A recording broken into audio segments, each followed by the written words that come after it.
Don Juan est une pièce de théâtre de Molière. Don Juan est un hypocrite, un grand séducteur, un bourreau des cœurs, qui ne croit ni ciel, ni enfer, ni loup-garou, qui va jusqu'à séduire une bonne sœur et en la demandant en mariage, et une fois qu'elle est sortie du couvent, il la refuse et annule le mariage. Don Juan va jusqu'à faire jurer un mendiant, un pauvre mendiant qui ne veut pas jurer parce qu'il croit au ciel, et le pauvre mendiant est pieux et ne veut pas jurer. Maintenant, je laisse la place à Sganarelle, qui est le fidèle serviteur de Don Juan. Quoi que puisse dire Aristote et toute la philosophie, il n'est rien d'égal au tabac. C'est la passion des honnêtes gens. Et qui vit sans tabac n'est pas digne de vivre. Non seulement il réjouit et purge les cerveaux humains, mais encore il instruit les âmes à la vertu. Et l'on apprend avec lui à devenir honnête homme. Ne voyez-vous pas bien, dès qu'on en prend, de quelle manière obligeante on en use avec tout le monde, et comme on est ravi de donner à droite et à gauche, partout où l'on se trouve. On n'attend pas même qu'on en demande, et l'on court au-devant du souhait des gens. Tant il est vrai que le tabac inspire des sentiments d'honneur et de vertu à tous ceux qui en prennent. Mais c'est assez de cette matière. Reprenons un peu notre discours. Si bien donc, cher Gusman, que Don Elvire, ta maîtresse, surprise de notre départ, s'est mise en campagne après nous. Et son cœur, que mon maître a su toucher trop fortement, n'a pu vivre, dis-tu, sans le venir chercher ici. Veux-tu qu'entre nous, je te dise ma pensée? J'ai peur qu'elle ne soit mal payée de son amour, que son voyage en cette ville produise peu de fruits, et que vous eussiez autant gagné à ne bouger de là. Don Juan, je n'ai pas grande peine à le comprendre, moi. Et si tu connaissais le pèlerin, tu trouverais la chose assez facile pour lui. Je ne dis pas qu'il ait changé de sentiment pour Don Elvire. Je n'en ai point de certitude encore. Tu sais que par son ordre, je partis avant lui. Et depuis son arrivée, il ne m'a point entretenu. Mais, par précaution, je t'apprends internos, que tu vois en Don Juan, mon maître, le plus grand scélérat que la terre ait jamais porté, un enragé, un chien, un diable, un turc, un hérétique, qui ne croit ni ciel, ni enfer, ni loup-garou, qui passe cette vie en véritable bête brute, un pourceau d'Épicure, un vrai sardanapale, qui ferme l'oreille à toutes les remontrances qu'on lui peut faire, et traite de billevesée tout ce que nous croyons. Tu me dis qu'il a épousé ta maîtresse? Crois qu'il aurait plus fait pour sa passion, et qu'avec elle, il aurait encore épousé toi, son chien et son chat. Un mariage ne lui coûte rien à contracter.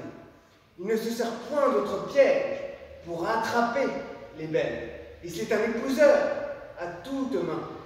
Dames, demoiselles, bourgeoises, paysannes, il ne trouve rien de trop chaud, ni de trop froid pour lui. Et si je te disais le nom de toutes celles qu'il a épousées en divers lieux, ce serait un chapitre à durer jusque au soir. Tu demeures surpris et changes de couleur à ce discours. Ce n'est là qu'une ébauche du personnage, et pour en achever le portrait, il faudrait bien d'autres coups de pinceau. Suffit qu'il faut que le courroux du ciel l'accable quelques jours, qu'il me vaudrait bien mieux d'être au diable que d'être à lui, et qu'il me fait voir tant d'horreurs que je souhaiterais qu'il fût déjà je ne sais où. Mais un grand seigneur méchant homme est une terrible chose. Il faut que je lui sois fidèle, en dépit que j'en ai. La crainte en moi fait l'office du zèle, bride mes sentiments et me réduit d'applaudir bien souvent à tout ce que mon âme déteste. Le voilà, qui vient se promener dans ce palais. Séparons-nous.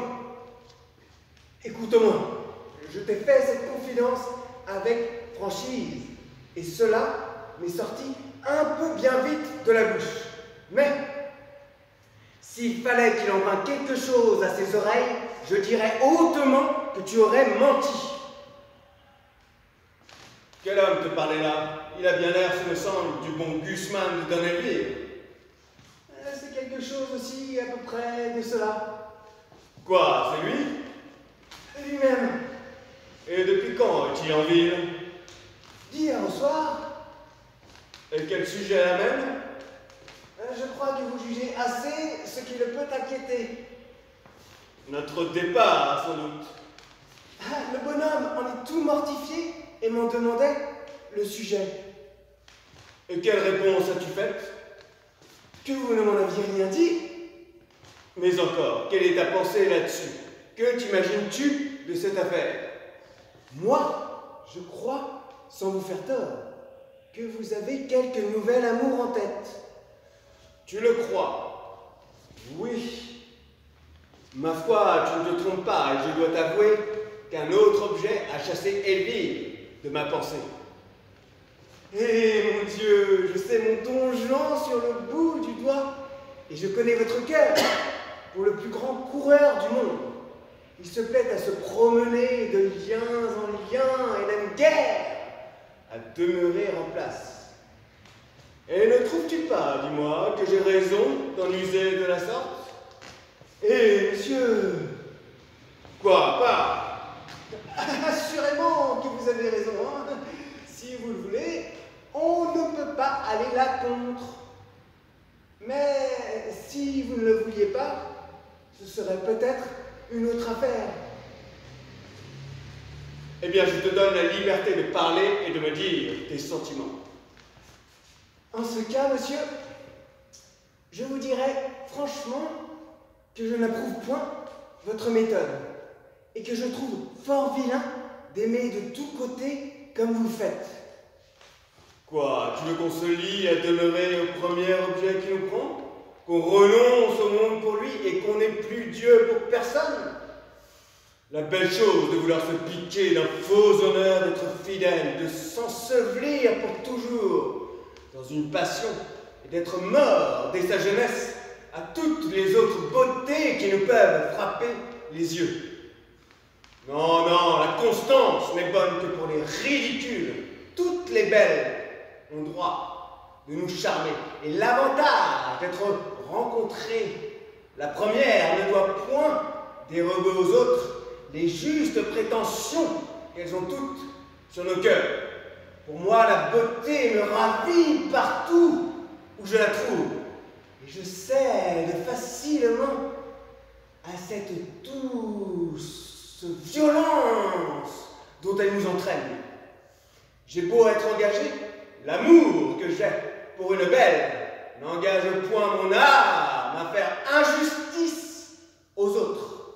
Je conserve des yeux pour voir le mérite de toutes et rends à chacune les hommages et les tributs où la nature nous oblige. Quoi qu'il en soit, je ne puis refuser mon cœur à tout ce que je vois d'aimable. Et dès qu'un beau visage me le demande, si j'en avais 10 000, je les donnerais tous. Les inclinations naissantes, après tout, ont des charmes inexplicables. Et tout le plaisir de l'amour est dans le changement. On goûte une douceur extrême à réduire par cent hommages le cœur d'une jeune beauté, à voir de jour en jour les petits progrès qu'on y fait, à combattre par des transports, par des larmes et des soupirs, l'innocente pudeur d'une âme qui a peine à rendre les âmes, à forcer pied à pied toutes les petites résistances qu'elle nous oppose, à vaincre les scrupules dont elle se fait un honneur, et la mener doucement où nous avons envie de la faire venir. Mais lorsqu'on en est maître une fois, il n'y a plus rien à dire, il n'y a rien à souhaiter. Tout le beau de la passion est fini, et nous nous d'un tel amour si quelque objet nouveau ne vient réveiller nos désirs et présenter à notre cœur les charmes attrayants d'une conquête à faire. Enfin, il n'est rien de si doux que de triompher de la résistance d'une belle personne. Et j'ai, sur ce sujet, l'ambition des conquérants qui volent perpétuellement de victoire en victoire et ne peuvent se résoudre à borner leurs souhaits. Il n'y a rien qui puisse arrêter l'impétuosité de mes désirs. Je me sens un cœur à aimer toute la terre. Et comme Alexandre, je souhaiterais qu'il y ait d'autres mondes pour y pouvoir étendre mes conquêtes amoureuses. Vertu de ma vie, comme vous débitez, il semble que vous ayez appris cela par cœur. Et vous parlez tout comme un livre. Qu'as-tu à dire là-dessus? Ma foi, j'ai à dire, je ne sais que dire, car vous tournez les choses d'une manière qu'il semble que vous avez raison. Et cependant, il est vrai que vous ne l'avez pas. J'avais les plus belles pensées du monde et votre discours m'ont brouillé tout cela. Laissez faire. Une autre fois, je mettrai mes raisonnements par écrit pour disputer avec vous. Tu feras bien. Mais monsieur, cela serait-il de la permission que vous m'avez donnée si je vous disais que je suis tant soit peu scandalisé de la vie que vous menez? Comment? Quelle vie est-ce que je mène? Fort bonne, hein? Mais par exemple, de vous voir tous les mois vous marier comme vous faites. Y a-t-il rien de plus agréable? Il est vrai, je conçois que cela est fort agréable et fort divertissant. Et je m'en accommoderais assez, moi, s'il n'y avait point de mal. Mais monsieur, se jouer ainsi d'un mystère sacré est... Va, c'est une affaire entre le ciel et moi. Et nous la démêlerons bien ensemble sans que tu t'en mettes en peine. Ma foi, monsieur, j'ai toujours ouï dire que c'est une méchante raillerie que de se railler du ciel et que les libertins ne font jamais une bonne fin. Oh là, maître Sceaux, vous savez que je vous ai dit que je n'aime pas les faiseurs de remontrances. Je ne parle pas aussi à vous, hein. Dieu m'en garde. Vous savez ce que vous faites, vous. Et si vous ne croyez rien, vous avez vos raisons. Mais il y a de certains petits impertinents dans le monde qui sont libertins sans savoir pourquoi, qui font les esprits forts parce qu'ils croient que cela leur sied bien.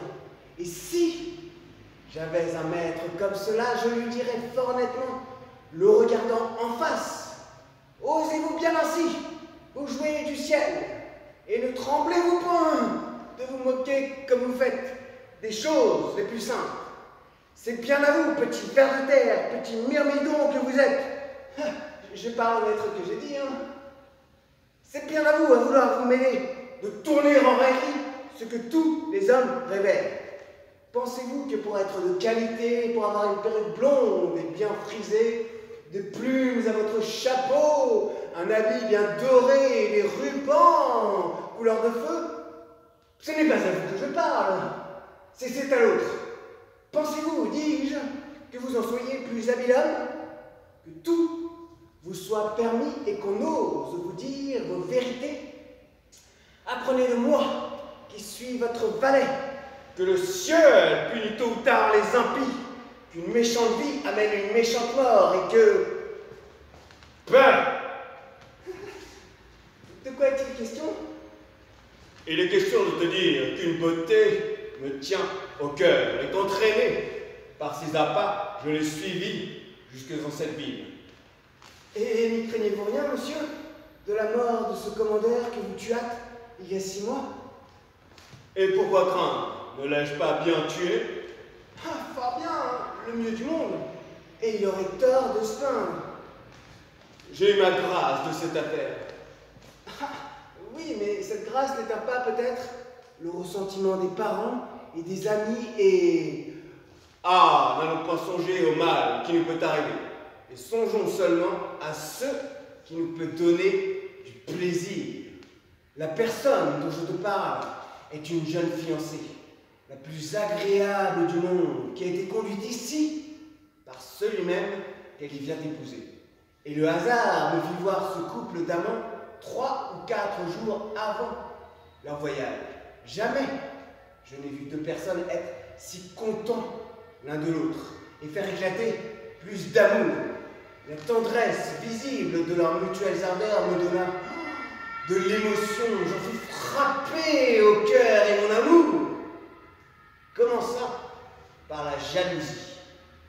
Oui, je ne pus souffrir d'abord de les voir si bien ensemble. Le dépit alarma mes désirs et je me figurais un plaisir extrême à pouvoir troubler leur intelligence et rompre cet attachement dont la délicatesse de mon cœur se tenait offensée. Mais, jusqu'ici, tous mes efforts ont été inutiles et j'ai recours au dernier remède. Sans en avoir rien dit, toutes choses sont préparées pour satisfaire mon amour. Et j'ai une petite barque pour enlever cette belle, car cette époux prétendu doit aujourd'hui régaler sa maîtresse d'une promenade sur mer. Ah, monsieur. Hein? C'est fort bien à vous, et vous le prenez comme il faut. Il n'est rien de tel en ce monde que de se contenter. On entend un grand bruit de plouf. Nous avons manqué notre épouse, Ganarelle, et cette bourrasque imprévue a renversé avec notre barque le projet que nous avions fait. Mais à te dire vrai, la paysanne que je viens de quitter répare ce malheur. Et je lui ai trouvé des charmes qui effacent de mon esprit tout le chagrin que me donnait le mauvais succès de notre entreprise. Il ne faut pas que ce cœur m'échappe, et j'y ai déjà jeté des dispositions à ne pas me souffrir longtemps de pousser des soupirs. Ah, monsieur. Hein? Ah, c'est fort bien à vous, et vous le prenez comme il faut. Il n'est rien de tel à ce monde que de se contenter.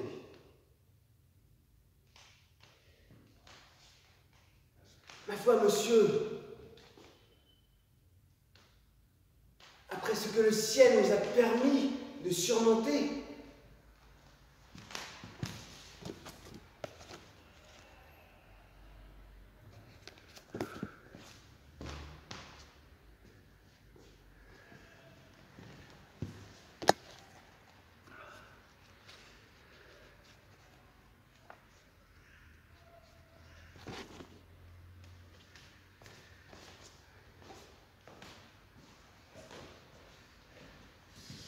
ma foi, monsieur, avouez que j'ai eu raison, et que nous voilà l'un et l'autre déguisés à merveille.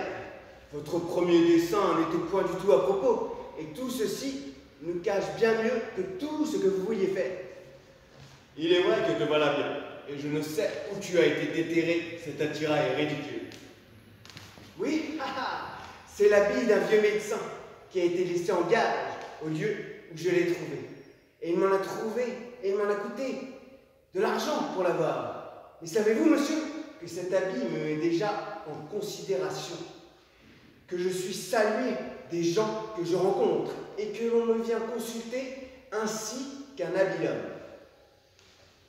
Comment donc? 5 ou 6 paysans et paysannes, en me voyant passer, me sont venus demander mon avis sur différentes maladies. Tu leur as répondu que tu n'y entendais rien. Moi, point du tout.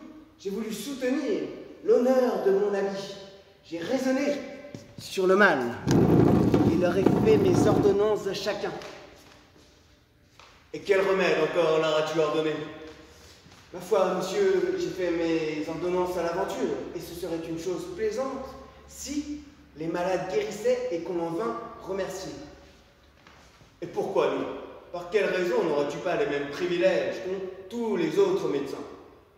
Ils n'ont pas plus de part que toi aux guérisons des malades, et tout leur art est pure grimace.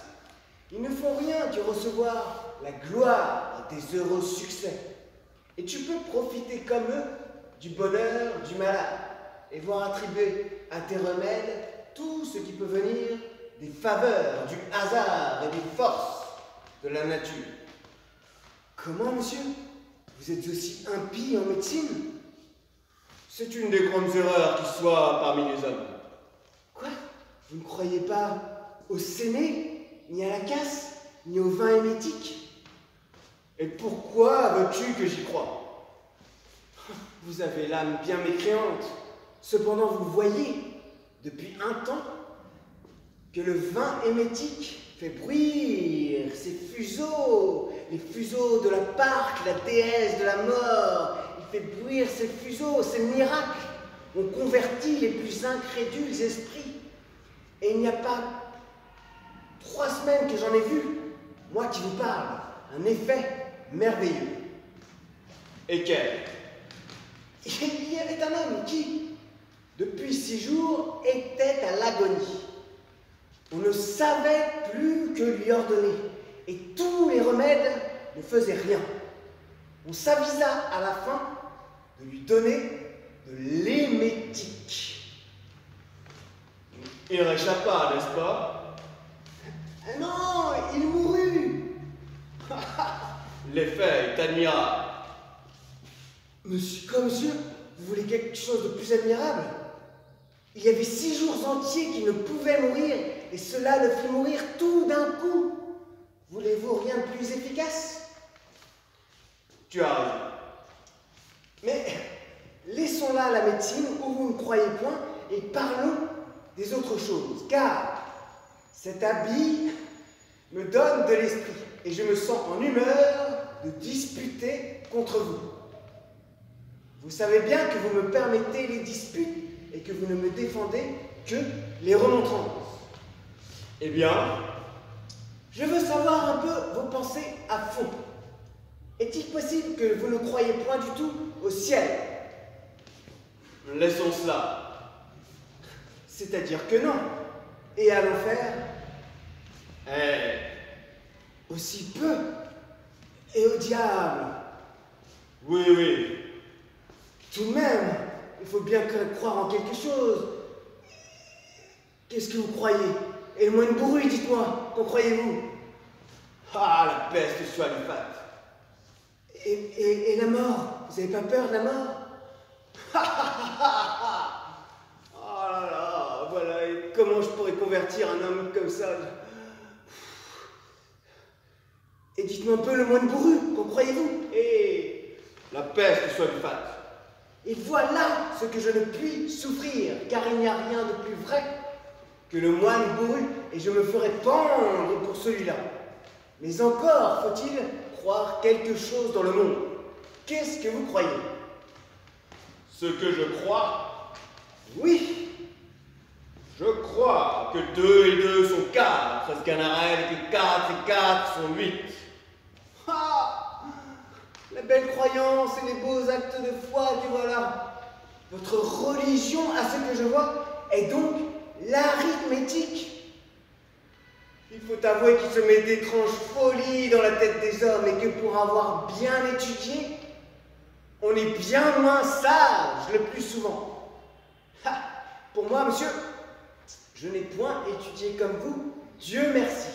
Et personne ne saurait se vanter de m'avoir jamais rien appris. Mais avec mon petit sens, mon petit jugement, je vois les choses mieux que tous les livres et je comprends fort bien que ce monde que nous voyons là n'est pas un champignon qui se soit bâti tout seul en une nuit. Je voudrais bien vous demander qui a fait ces arbres-là, ces rochers, cette terre et ce ciel que voilà là-haut. Et si tout cela s'est bâti de lui-même. Vous êtes là, vous, par exemple. Est-ce que vous vous êtes fait tout seul Et n'a-t-il pas fallu que votre père ait engrossé votre mère pour vous faire? Pouvez-vous voir toutes les inventions dont la machine de l'homme est composée, sans admirer de quelle façon cela est agencé l'un dans l'autre? Ses nerfs, ses os, ses veines, ses artères, ce cœur, ce poumon, ce foie et tous ces autres ingrédients qui sont là et qui... Oh, dame, interrompez-moi donc si vous voulez, je ne saurais disputer si l'on ne m'interrompt. Vous vous taisez exprès et me laissez parler par belle malice. J'attends que ton raisonnement soit fini. Mon raisonnement est qu'il y a quelque chose d'admirable dans l'homme, quoi que vous puissiez dire, que tous les savants ne sauraient expliquer. Cela n'est-il pas merveilleux que me voilà ici et que j'ai quelque chose dans la tête qui pense 100 choses différentes en un moment et fait de mon corps tout ce qu'elle veut? Je veux frapper des mains, hausser le bras, baisser les yeux, aller à droite, à gauche, en avant, en arrière, tourner. Bon, voilà ton raisonnement qui a le nez cassé. Ah, morbleu, je suis bien sot de m'amuser à raisonner avec vous. Croyez ce que vous voudrez. Il m'importe bien que vous soyez damnés. On entend des bruits de combat, des coups de poing.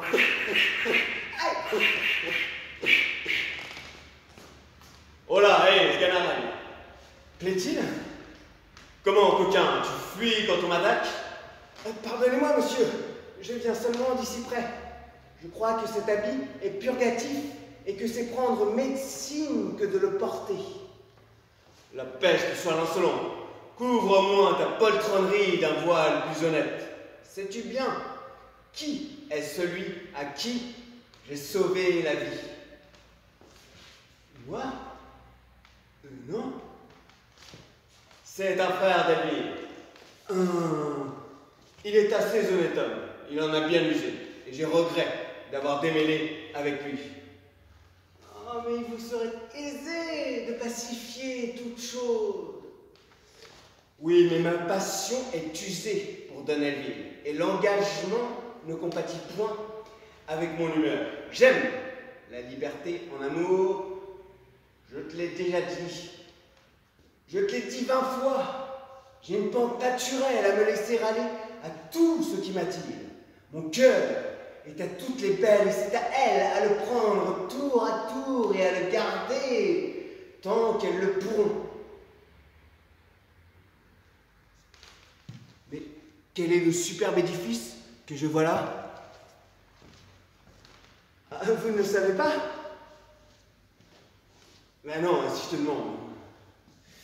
Bon, c'est le tombeau que le commandeur faisait faire lorsque vous le tuâtes. Ah, tu as raison. Je ne savais pas que c'était de ce côté-ci qu'il était. Tout le monde m'a dit des merveilles de cet ouvrage, aussi bien que de la statue du commandeur, et j'ai envie de l'aller voir. Monsieur, n'allez point là. Et pourquoi donc? Cela n'est pas civil d'aller voir un homme que vous avez tué. Au contraire, c'est une visite dont je lui veux faire civilité et qu'il doit recevoir de bonne grâce s'il est galant homme. Allons, entrons dedans.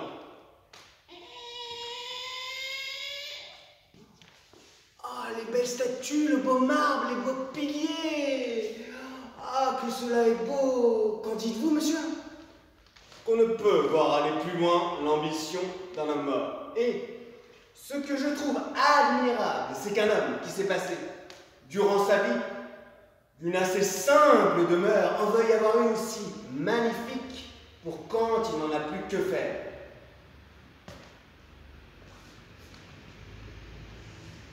Ma foi, monsieur, voilà qui est bien fait. Il semble qu'il est en vie et qu'il s'en va parler. Il jette des regards sur nous qui me feraient peur si j'étais tout seul. Et je pense qu'il ne prendra plaisir de nous voir. Il aurait tort et ce serait mal recevoir l'honneur que je lui fais. Demande-lui s'il veut venir souper avec moi. Vous moquez-vous? Ce serait d'être fou que d'aller parler à une statue. Demande-lui, te dis. Quelle poltronnerie, quelle bizarrerie. Seigneur commandeur, je ris de ma sottise, mais c'est mon maître qui me l'a fait faire. Seigneur commandeur, mon maître Don Juan vous demande si vous voulez lui faire l'honneur de venir souper avec lui. Ah! Qu'est-ce qu'as-tu, dis donc? Veux-tu parler? La statue. Eh bien, que veux-tu dire, traître? Je vous dis que la statue. Eh bien, la statue, je t'assomme si tu me parles. Elle m'a fait signe. La peste, le coquin. Elle m'a fait signe, vous dis-je. Allez-vous en lui parler vous-même pour voir, peut-être. Allez, viens, Marot, viens. Je te veux bien faire toucher au doigt ta poltronnerie. Prends garde. Le seigneur commandeur voudrait-il venir souper avec moi ce soir?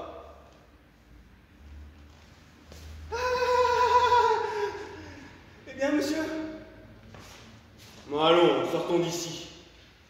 Oh, voilà mes esprits forts qui ne veulent rien croire. Quoi qu'il en soit, laissons cela. C'est une bagatelle, et nous pouvons avoir été trompés par un faux jour ou surpris de quelque vapeur qui nous ait troublé la vue.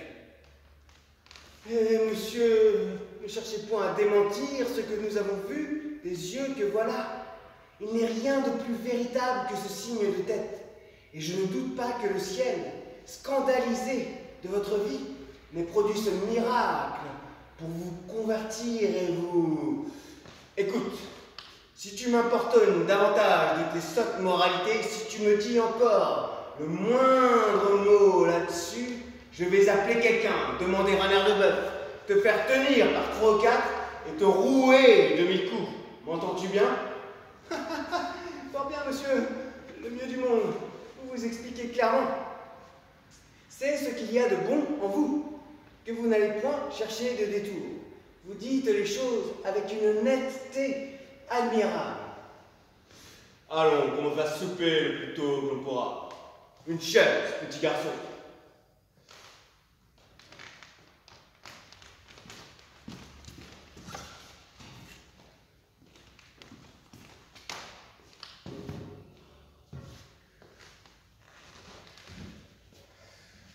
Mon repas touche à sa fin, Sganarelle, et dès lors que je suis bien repu, je vais me repentir devant mon père.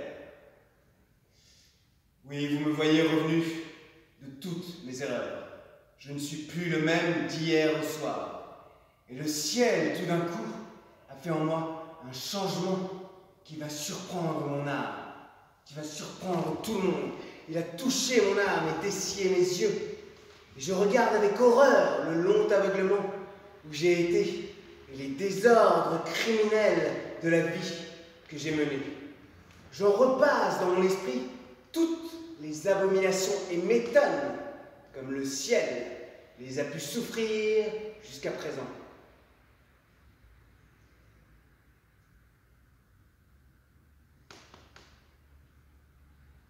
Le ciel les a pu souffrir si longtemps.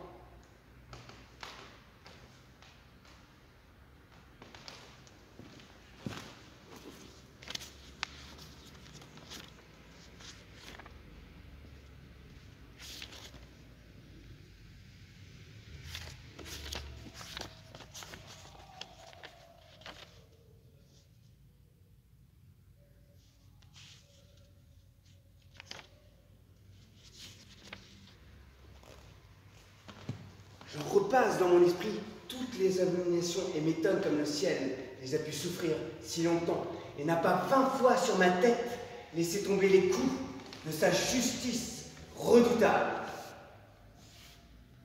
Je vois les grâces que sa bonté m'a faites en ne me punissant point de mes crimes et je prétends en profiter comme je dois, réparer par là le scandale de mes actions passées et m'efforcer d'en obtenir du ciel une pleine rémission. C'est à quoi je vais travailler. Et je vous prie, monsieur, de vouloir bien contribuer à mon dessein et de m'aider vous-même à faire choix d'une personne qui me servent de guide et sous la conduite de qui je puisse marcher sûrement dans le chemin où je m'en vais entrer.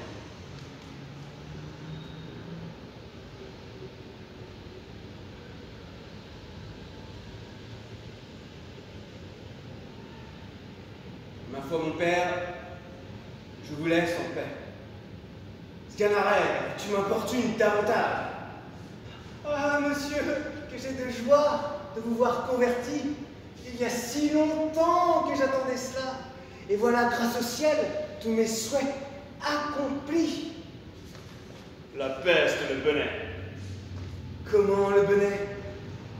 Quoi, tu prends pour de bon argent? Tout ce que je viens de dire et tu crois que ma bouche était d'accord avec mon cœur. Quoi? Ce n'est pas votre... Oh, quel homme, quel homme! Non, non, je ne suis point changé, et mes sentiments sont toujours les mêmes.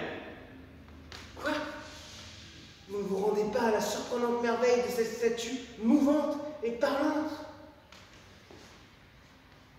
Il y a bien quelque chose là-dedans que je ne comprends pas. Mais quoi que ce puisse être, cela n'est pas capable ni de convaincre mon esprit, ni d'ébranler mon âme. Et si j'ai dit que je voulais me jeter dans un train de vie exemplaire et corriger par là ma conduite, c'est un dessein que j'ai formé par pure politique, un stratagème